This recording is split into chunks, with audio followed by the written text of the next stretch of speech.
سندھ سے شیخ محمد صاحب نے سوال کیا ہے کہ ہم نے ایک موبائل بیچا ایک بندے کو 20,000 کا. اس نے کہا کچھ دن بعد جو ہم پیسے دیں گے.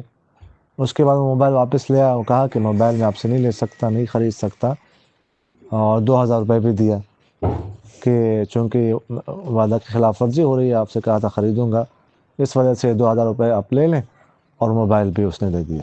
اس کا کیا حکم ہے؟ دیکھیے گا، آپ کا سودا ہو چکا، اس نے موبائل پر قبضہ کر لیا، ایک ٹائم متعین ہو چکا کہ اتنے دن بعد پیسے دیں گے، تو سودا مکمل ہوا تھا، اس نے قبضہ بھی کر لیا تھا. اب اس سودے کو اگر کینسل کرنا، ختم کرنا، تو اس کو اقالہ کہتے ہیں. تو اقالہ جو ہے نا وہ پہلی قیمت پر ہوتا ہے. مطلب یہ ہے کہ بس چونکہ قیمت اس نے وصول نہیں کی، آپ نے وصول نہیں کی تھی، اگر قیمت آپ نے وصول کی ہوئی تھی تو آپ قیمت واپس کرتے، موبائل واپس کرتا.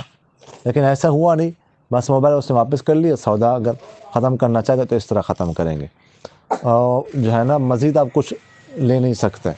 آپ کی طرف سے کوئی مطالبہ اس سے نہیں ہو سکتا کہ مجھے پیسے دیں. اگر وہ اپنے خوشی سے کچھ دے دیتا ہے، کوئی آپ کی طرف سے مطالبہ نہیں، کوئی شرط بھی نہیں، تو الگ بات ہے، آپ کو دے دے.